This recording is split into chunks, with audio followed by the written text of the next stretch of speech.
Ni elok membunuh apa? Cicak. Dengan syarat yang Imam Muslim meriwayatkan daripada Ummi Syarik bahawa Nabi SAW menyuruhnya membunuh cicak. Membunuh cicak. Dengan syarat yang Imam Muslim meriwayatkan daripada Ummi Syarik lagi, dia menceritakan kepada Sa'ad bin Musayyab bahawa dia minta dengan Nabi SAW untuk bunuh cicak. Nabi SAW pun suruhlah dia bunuh. Ummu Syarik ni salah seorang perempuan Bani Amir bin Lu'ay. Itulah hadis Ibni Abi Khalaf dan Abd bin Humayd serupa.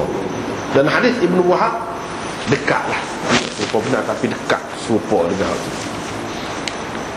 Asal lagi riwayat daripada Amir bin Sa'ad daripada ayahnya, ini Sa'ad bin Abi Waqqas, bahawa Nabi SAW menyuruh supaya dibunuh cicak, dan Nabi SAW menamakannya Fuwaisiqan, binatang kecil yang jahat, si kecil yang jahat, genak.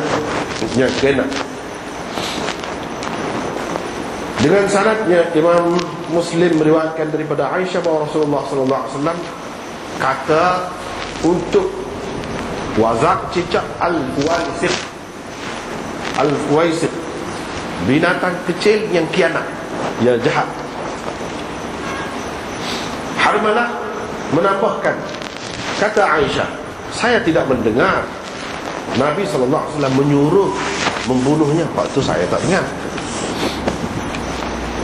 Riwayat daripada Abi Hurairah, katanya Rasulullah SAW bersabda, sesiapa yang membunuh cicak pada pukulan pertama, dia dapat sekian-sekian kebajikan.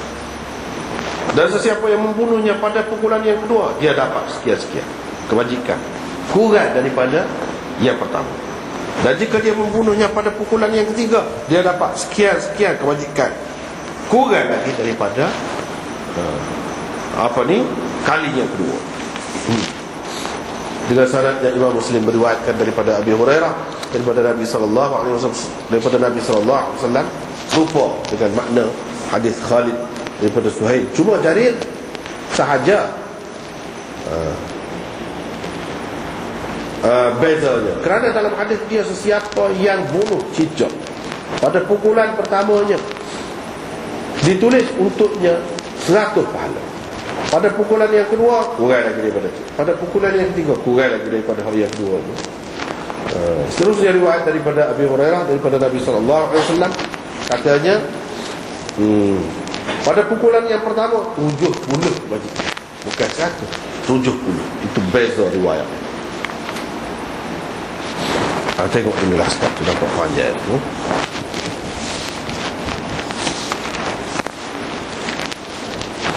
Ni sebelum pada ni cerita penyakit, cerita bubat penyakit, macam-macam penyakit. Hak ni pun boleh bawa penyakit juga. Bab ni penyakit kerana kena ketik, kena gigit kaulah ataupun lain-lain hak bisa. Bila sakit kena berubah. Ada kaitan dengan hak ini. Dan di sini ada adab-adabnya, ada caranya, ada disiplinnya. Seperti mana penyakit-penyakit yang lain, orang sakit dengan orang sakit kita nak berurusan, berhubung lagu mana, sudah sebahagiannya kita belajar dah dulu. Hak ni tentang ulah, hak ni pun dia ada adab juga, ada cara juga. Tak boleh nak kata boleh bunuh tu buat ikut serah, tak boleh. Ada cara dia, ada kaedah dia, kena tengok juga kiri kanan tu. Jangan buat ikut serah mudah-mudah. Sebab apa? Dia boleh bawa penyakit. Setengah penyakit tu sampai mati selalu pun boleh. Kerana bisa ular boleh mati selalu. Dan boleh juga kita berubah. Itu ada kaitan dengan hak dulu juga. Ada kaitan. Lepas tu dalam hadis ni kita tengok lebih kurang serupa je. Kebanyakannya Nabi SAW bui bunuh, hak lain dia tak bui bunuh. Dia bui bunuh hak ada tanda jalur atas belakang, dan hak tak ada ekor. Adakah khusus dengan hak ni sahaja? Tidak. Cuma itu yang selalu dijumpai, yang didapati di kalangan puak-puak dia pada masa itu. Bukan bermakna ular lain selain daripada hak dua ni. Kalau hak bisa tak boleh bunuh. Tak boleh bunuh. Mungkin di tempat lain ada ular jenis lain yang juga bisa. Bisa bahaya, boleh bunuh. Hak disebut ni atas dasar hak pada masa. Hak selalu dijumpai. Banyak dalam hadis. Kalau kita kita akan jumpa lah jenis-jenis lagu ni. Dia cerita tu keadaan semasa. Misalnya nusirtu birru' masirata syahrin. Aku diberi pertolongan dengan musuh gerun kepada aku sejauh perjalanan sebulan. Adalah hadis. Jadi adakah musuh kalau lebih jauh pada sebulan perjalanan tidak berasa gerun?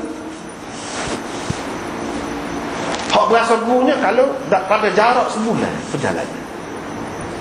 Dekat lagi ke ataupun sebulan sekatu. Kalau hak jauh tak gitu ke? Tak. Dia nak ceritanya hak musuh yang ada pada masa Nabi mengancam dia ni sejauh tu. Kalau musuh tu ada lebih jauh lagi pun berasa takut juga. Yang ni musuh hak semasa dengan dia tu gerung kepada dia. Coba hak ada di zaman Nabi tu sejauh tu lah kedudukan musuh dia tu. Hak ni pun aku tu juga. Dia sebut dua ni bukan makna khusus dengan hak dua ni. Hak lain-lain pun.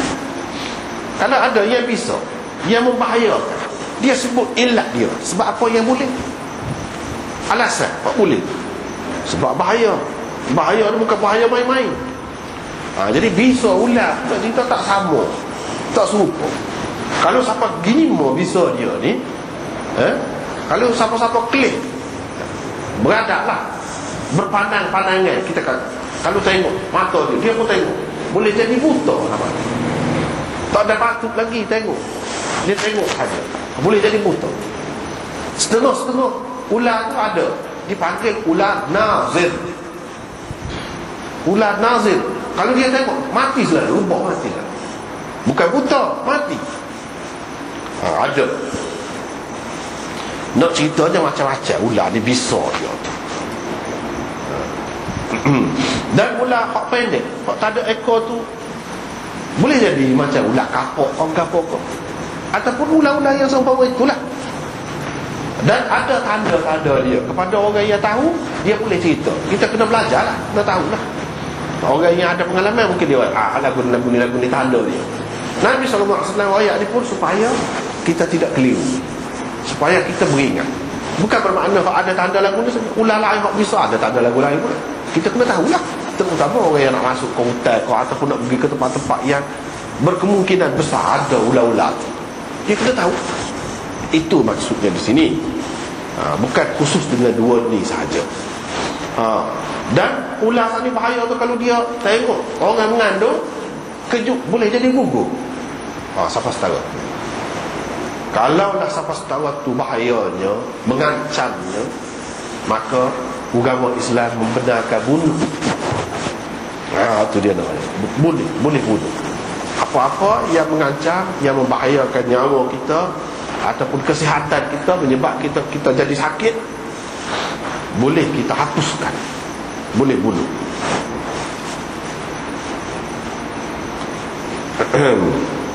Itulah. Lepas tu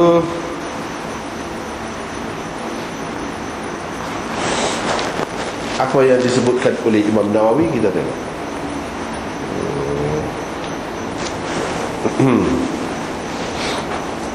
Mula-mula tu dia sebut ni, dalam hadis-hadis dia sebut ni, dia sebut ular sebenarnya. Hadis yang kita baca tadilah.